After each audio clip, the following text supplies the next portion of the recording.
नकुल हिमाणी कलकत्ता. आयुष्याचा बंध केव्हा संपतो? आयुष्याचा बंध 2/3 आयुष्य जेव्हा पूर्ण होतं, 1/3 बाकी राहतं, त्यावेळेस बंध गळतात. पण कच्चे बंध असतात.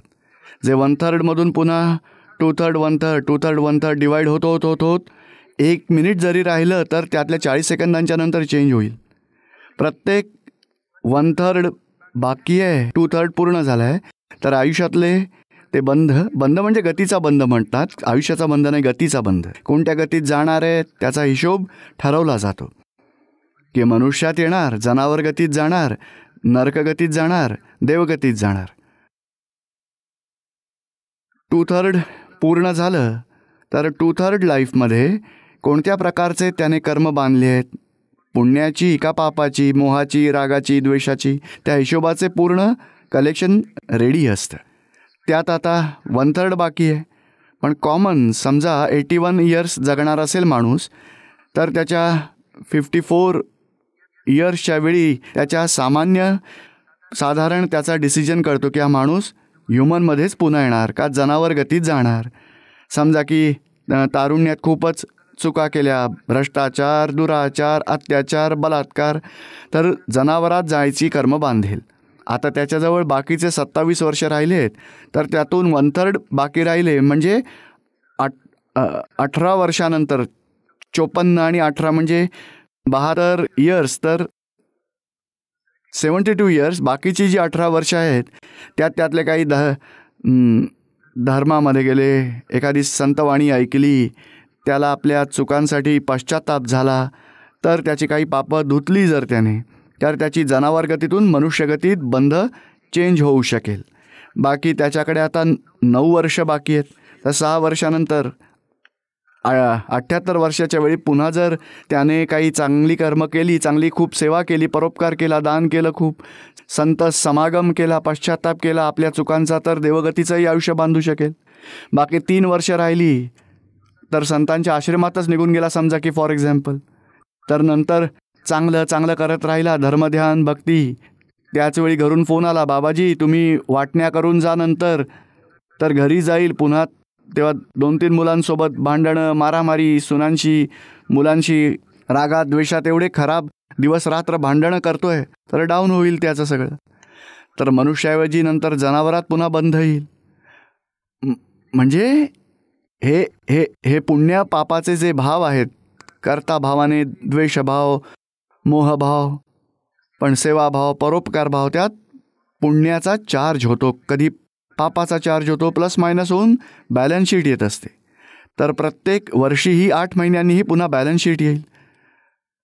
नंतर समजा त्याचं 1 वर्ष बाकी आहे, संतांकडे गेला आणि दिवस रात्र माफी मागून, आता आपल्याला संसार नको आहे, जे काही आहे त्यांच्यात वाटून टाका, जे काही करायचं ते करा, आपल्याला शरीर स्वतःचं नाही तर मुलं आपली कशी म्हणायची, असं त्याला कळून चुकलं आणि खूप पश्चाताप झाला, तर मग पुन्हा जनावरगतीतून मनुष्यगतीचा बंध बांधला जाईल. असा चेंज होत बॅलन्स शीट ती लास्ट मुमेंटलाही बदलेल. त्या हिशोबाने त्याला गती मिळेल. अंतरंगातून वाईट भाव, चांगले भाव, द्वेषभाव त्याला वेगळे भोगावे लागतात. माणसाला जर 3 वर्षात नोकरी मिळाली नाही, प्रॉब्लेम आला का, तो खराब वाईट भावाचा परिणाम असतो. नंतर चांगला जॉब मिळाला, त्यातच पार्टली कमिशनही मिळालं आणि चांगला प्रॉफिट व्हायला लागला. सगळी कर्म प्लस मायनस इंडिव्हिज्युअल भोगावी लागतात. पण गती अशीच मिळते त्याला. समजते आता हे? तेव्हा मनुष्यगती दुर्लभ का मानली जाते? कारण मनुष्यगती एकच अशी आहे, तिथे कर्मबंध होऊ शकतात आणि कर्मातून मुक्तीही मिळू शकते.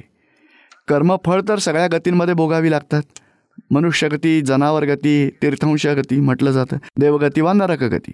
कर्माची फळ तर सगळ्या जागी भोगावी लागतात. पण कर्मबीज मनुष्यगतीत वाईट किंवा चांगली दोन्ही पेरू शकतात, किंवा कर्म स्टॉप करणं तेही मनुष्यगतीमध्ये येतं. आत्मज्ञानी भेटले, आत्मज्ञान मिळालं तर कर्म स्टॉप होऊ शकतं. आणि आपली कर्म संपली, बंध कर्म पुढे बीज पेरणं बंद झालं, तर 1-2-3 अवतारात मोक्षही होऊ शकेल.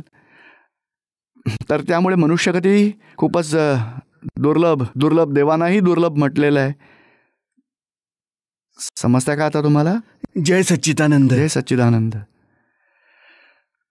पपिया पाल. मी निरुमांची नवी दृष्टी नव्या वाटा जवळजवळ 3 वर्षांपासून बघतीये. हा कार्यक्रम पाहून मला असं वाटलं की मी खूपच चुकीचं काम केलं आहे आणि त्याचं मला खूपच टेन्शन येतं आणि झोपही येत नाही. माझ्या मनात क्रोध, लोभ, मान, अहंकार, हिंसा सगळं आहे. या सगळ्यातून मुक्त होण्यासाठी मला तुमच्याकडून आत्मज्ञान घ्यायचं आहे. मी या सर्वातून मुक्त होऊन चांगली बनू इच्छिते. आपण मला आत्मज्ञान देऊन उपकृत करावं. मी आपणास पर्सनली भेटू इच्छिते आणि मी काही बोलू इच्छिते आहे. जर तुम्ही परमिशन दिली तर उपकृत होईन. तुम्ही तुमचं कागदावर लिहून सांगा आणि टेलिफोन नंबर, कॉन्टॅक्ट नंबरही द्या. त्यामुळे पर्सनली जर वाटलं नाहीतर फोनवर बोलू शकू.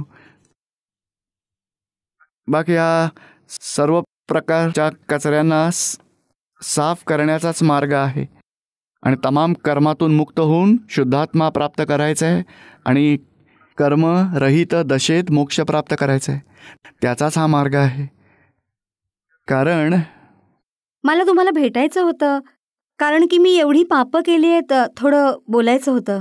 हां, पण आधी एकदा हे लिहून द्या. म्हणजे कारण खूपच कमी वेळ असतो. एक सिंपल एक्झाम्पल देतो तुम्हाला. तुमच्या व्यवहाराने कुणाला दुःख दिलं गेलं आहे. समजा की विचारांनी, वाणीने, तुमच्या व्यवहाराने कुणाला दुःख दिलं गेलं. समजा की कुणाची हिंसा झाली किंवा वाईट विकारी विचार आले किंवा वाणी आले, वर्तन बिघडलं, तर सगळ्यांसाठी एकच औषध आहे. समोरच्यात वसलेल्या आत्म्याला त्याला आठवून त्या आत्म्याला ही प्रार्थना करायची की हे शुद्धात्मा भगवंत, ह्या व्यक्तीच्या सोबत अशा प्रकारच्या चुका झाल्या आहेत, त्यासाठी मनापासून पश्चात्ताप करत आहे मी, की क्षमा करावी. अशा चुका न करायची शक्ती द्यावी आणि ज्या चुका आहेत त्या वेगळ्या आठवत राहा. जसं पपिया वेगळी आहे आणि तुम्ही आत्मा आहात, जसा दीपक वेगळा आहे, मी शुद्धात्मा आहे. माझ्याकडून तुम्हासाठी क्रोध झाला तुमच्यावर, तर मी कसं म्हणेन हे शुद्धात्मा भगवंत पपियाच्यावर मला खूप क्रोध आला आहे, त्यांना बरंच दुःख दिलं, तर त्यासाठी मनापासून पश्चात्ताप करतोय, मला क्षमा करा. अशा चुका न करायची शक्ती द्या. असं एक व्यक्तीचं प्रतिक्रमण करा. आणि आता 2-3 दिवस आधी चांगल्या पद्धतीने सत्संग ऐका आणि नंतर ज्ञान मिळेलच तुम्हाला. नंतर हे प्रतिक्रमण चालू करा. प्रतिक्रमणाने तुमचे विविध प्रकारचे दोष धुतले जातील आणि तरीही तुम्हाला ताण वाटलाच आणि 2-4 प्रकारच्या अशा चुका नाही जर धुतल्या गेल्या तर आम्हाला नंतर इन्फॉर्म करा. तेव्हा तुम्हाला मार्गदर्शन हे मिळेलच मिळेल. बरं. जर दुसऱ्याला दुःख दिलं गेलं त्यालाच पाप म्हटलं जातं आणि दुसऱ्यांना सुख दिलं त्यालाच पुण्य म्हटलं जातं. पण आतून ही जागृतीही ठेवायची, पपिया वेगळी आहे आणि मी शुद्धात्मा आहे. हा चुका करणारी ही पपिया आहे आणि चांगलं करणारीही हीच आहे. तुम्ही दोघींपासून वेगळ्या आहात. मी पूर्वी पपिया आहे मानून जे काही केलं आहे त्यामुळेच तुमचे गुन्हे लागू झालेत. आता तुम्ही वेगळ्या व्हाल ज्ञानानंतर, तेव्हा गुन्हा नवा उत्पन्न होणारच नाही. आणि ज्या जुन्या चुकांमधून जे काही गुन्हे घडलेत त्यांचं परिमार्जन केलं तर मग सगळं पुसून जाईल. मग जय सच्चिदानंद दीपकजी. माझं नाव अभिषेक आहे. मी मागील वर्षी तुमच्याकडून ज्ञान घेतलं इथेच. पण काही कन्फ्युजन आहे मनात की हे ज्ञान घेतल्याशिवायही काही वेळ पूर्वी तुम्ही जे बोलत होतात की माझ्या वर्तनाने कोणाला दुःख दिलं असेल आणि त्यानंतर जागृती तर परत आली माझी की ते निमित्त मात्र होतं. जे काही होतं आमचा हिशोब होता त्यावेळी क्रोध केला गेला आणि नंतर पश्चाताप मी स्वतः करतोय. पण एक प्रश्न मला आहे की ज्याच्याबरोबर माझा हा व्यवहार झाला, वाईट व्यवहार झाला, त्याला ज्ञान नाही आहे दादाजींचं आणि त्याला अशी ही निर्दोष दृष्टी त्याच्याकडे नाही आहे. तर तो अजूनही माझ्याशी वैर बांधूनच आहे. तो मला चुकीच्या नजरेने बघतो आहे आणि मलाच दोष देत राहिला आहे. तर मला विचारायचं आहे हेच की मी जर मनापासून पश्चाताप केला की दादा भगवानांची माफी मागावी आणि त्यातही पर्सनली आता मागायची आहे, पण त्यांच्या व्यवहारातून हे साफ कळतंय की माझ्याप्रती अजूनही वैर भावना ठेवूनच आहेत, कारण त्यांच्याकडे तर ज्ञान नाहीच आहे. तर काय ह्याच्यानंतरही या कर्मातून मी सुटू शकतो का? कारण माझ्याकडून मी पश्चाताप करीन, पण त्याला जो माझ्याबद्दल द्वेष वाटतोय त्याचं काय? तो तर हळूहळू संपुष्टात येईल, कारण तुम्ही तर माफी मागणारच आहात. आता माफीचेही प्रकार आहेत. एकतर आपण स्थूल दोषांसाठी माफी मागतोय. माझ्या तोंडून काही शब्द निघाले, त्यांना दुःख झालं, त्यामागे आतून तुमचा काही अभिप्राय आहे, हा माणूस खोटा आहे, त्याला रागावलंच पाहिजे, आणि नंतर आपल्या वाईट शब्दांनी त्याला दुःख दिलं तर दुसऱ्या स्टेपचा अभिप्राय पुसला पाहिजे त्यानेही आतून. कारण त्याच्याबद्दल तुमचा असा अभिप्राय काय झाला, हा खोटा आहे, त्याला रागवायला हवं, कारण त्याने तुमचा इन्सल्ट केला. एक फॉर एक्झाम्पल घेऊया, तेव्हा आपला मान अपमान तोही आपला दोषच आहे तो.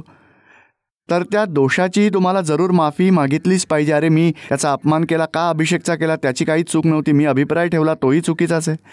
ती तिसरी स्टेप झाली. मग चौथी स्टेप, मला अपमान का वाटला, कारण मी हुशार आहे, मीच खरा आहे, माझ्या चुका होतच नाहीत, तर माझा हा अहंकार आहे असा, तर त्याचमुळे माझा अपमान झाला.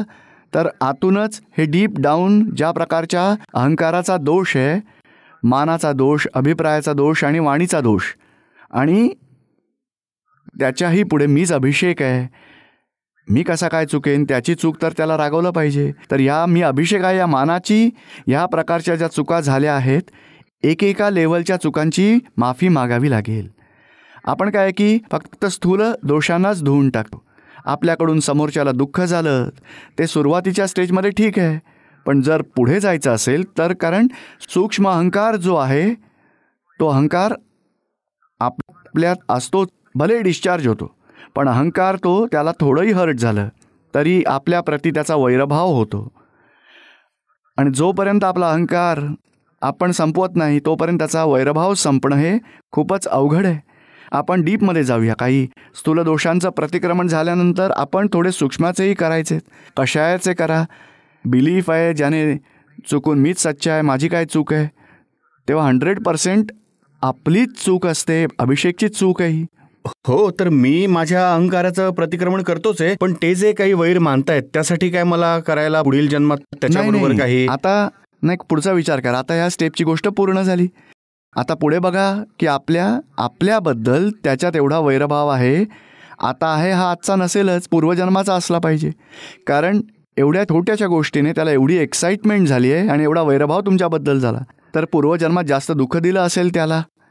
कारण वैरभाव कधी तयार होतो, दुसऱ्याला काही दुःख दिलं तर तो जीव आपल्याशी वैर बांधतो.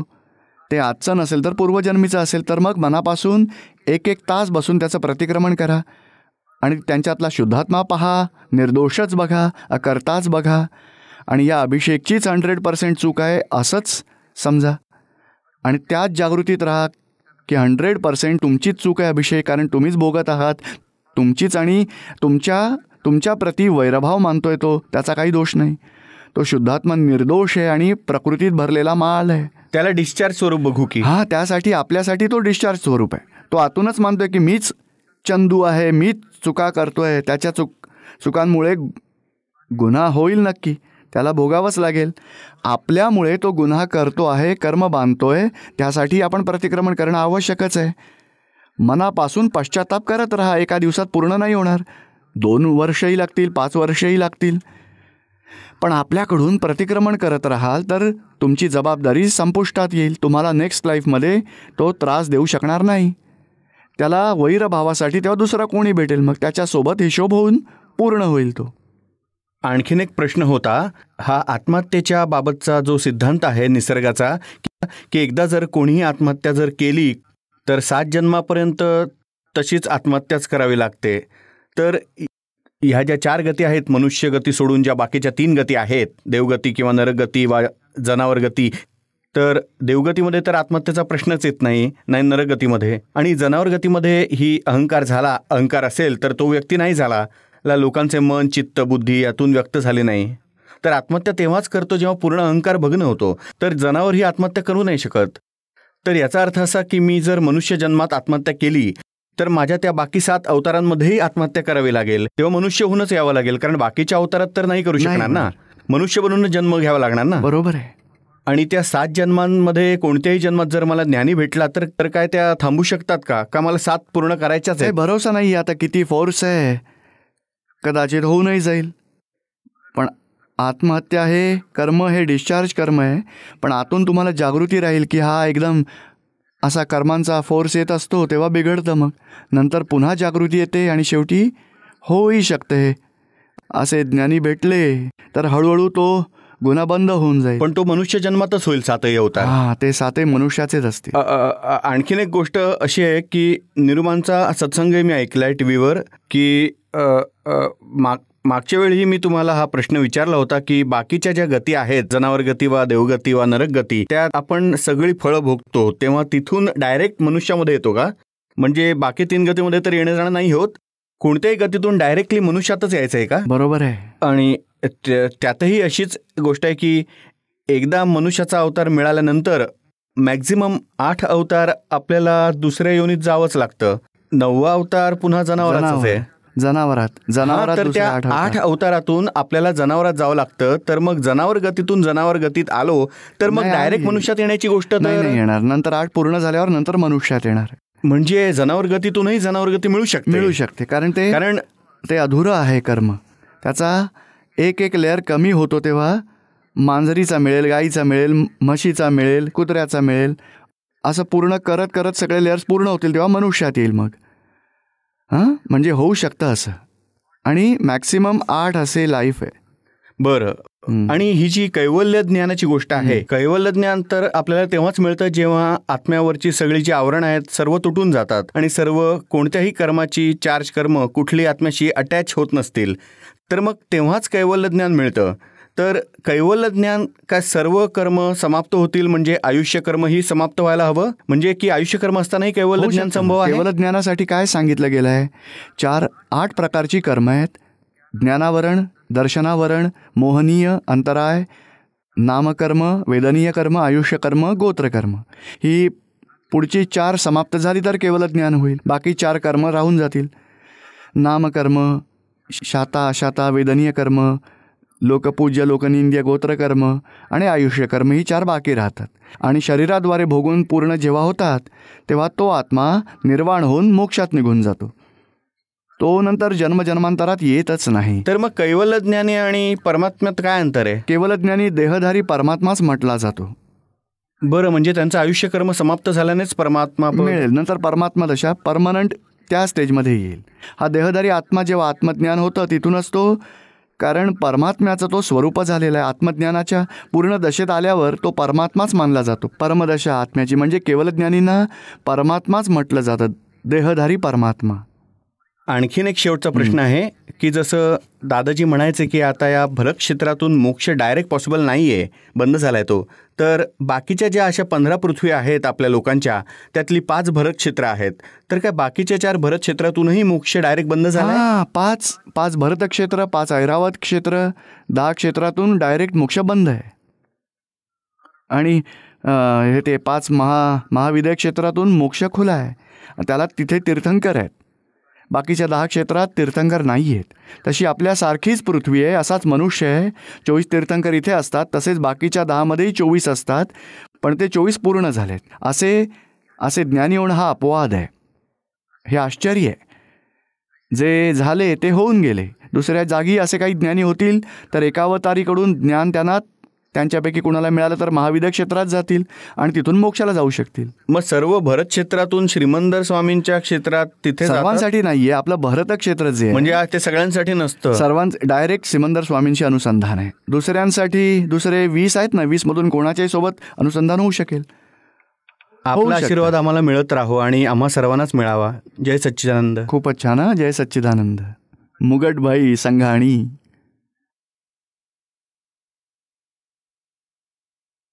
टाळ्या का वाजवल्या जातात जेव्हा की जैन धर्मात हर्ष हर्ष जय जय म्हटलं जातं? कृपया समजवावं. हे टाळ्या तर एक जसे 2 हात असे नमस्कार करतात तर पूज्य भाव सांगतात. कुणी असं केलं तर मारामारीचा भाव होतो, द्वेषभाव. तर अशा भावाचं प्रदर्शन आहे टाळ्या, ज्यामुळे हर्ष व्यक्त केला जातो. तोच भाव व्यक्त करतात. आता काही लोक असंही म्हणतात की बाबा टाळ्या वाजवण्याने काही जीवांची हिंसा होत असते म्हणून. तर हिंसेमुळे त्या लोकांनी चेंज केलंय, असे हात हलवतात, असंही करतात आनंदाने. नाही, जसं की जैन धर्मात सांगितलं, म्हणजे जी काही ज्याची खुशी कशी व्यक्त करण्यास काही हरकत नाही. दुसऱ्यांसाठी ही संज्ञा आहे. टाळ्या ही सुद्धा संज्ञा आहे. हात असं हलवणं, असं करा, उभे राहा किंवा बोला काही शब्दात, तर ती एक प्रकारची अभिव्यक्ती आहे. कोणत्याही प्रकारची कोणत्याही प्रकारे करू शकतो, त्याला काही हरकत नाही. बरं, आम्ही लोक जैन धर्माला मानतो, तर त्यात म्हटलंय की टाळ्या वाजवण्याने हिंसा होते. तर मग हिंसा करून आम्हा लोकांना काय त्यामध्ये मिळेल? बघा, भगवंतांनी वेगळं सांगितलं होतं. भगवंतांनी सांगितलं होतं की त्रस काय, जीवाला दुःख देऊ नका.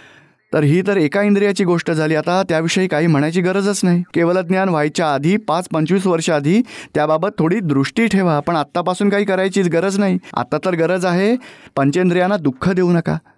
मनुष्याला आपल्या घरात वाईफ आहे, मुलं आहेत, आईबाप आहेत, सासू सासरे आहेत, सुना आहेत, कोणाला दुःख देऊ नका. गुरु असाल तर शिष्यानाही दुःख देऊ नका.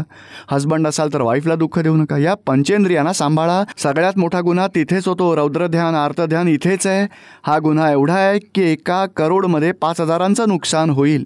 आणि तुम्ही एक टाळी वाजवलीत, 1 तास जरी टाळ्या वाजवल्यात, 1 महिना जरी टाळ्या वाजवल्यात, तरी त्यात 10 रुपयांचाच लॉस होईल. जास्त होणारच नाही लॉस. हा डिफरन्स समजला पाहिजे की बाबा एक इंद्रियाचं काय, कारण मी टाळ्या नाही वाजवल्या तर अहंकार वाटेल ना, अहंकाराने 15,000चा लॉस होईल. अच्छा.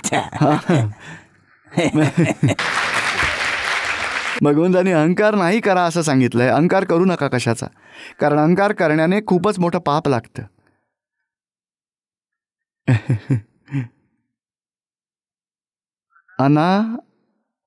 अनामी महात्मा. प्रत्येक तीर्थंकराला तीर्थकाचीच इच्छा का असते? नाही, कुणासाठी कुंभ ठेवलाय, मल्लीनाथ भगवंतांचा कुंभ आहे ना तसा, असं काही नाही आहे. तेही काही सिम्बॉल्स आहेत. सारखी मूर्ती असेल तर ओळखणार कसे की हे महावीर भगवान आहेत की पार्श्वनाथ भगवान आहेत, मल्लीनाथ भगवान आहेत? तेव्हा वेगवेगळे डिफरंट वाटण्यासाठीच, डिस्टिंग्विश करण्यासाठी वेगवेगळी चिन्ह सांगितलेत. काही अशी पायात चिन्ह असतात, असं काही शास्त्रात सांगितलं गेलं आहे. काय विचारायचं आहे तुम्हाला? प्रत्येक ज्ञातीला सुरापुरा ठेवायचा असतो.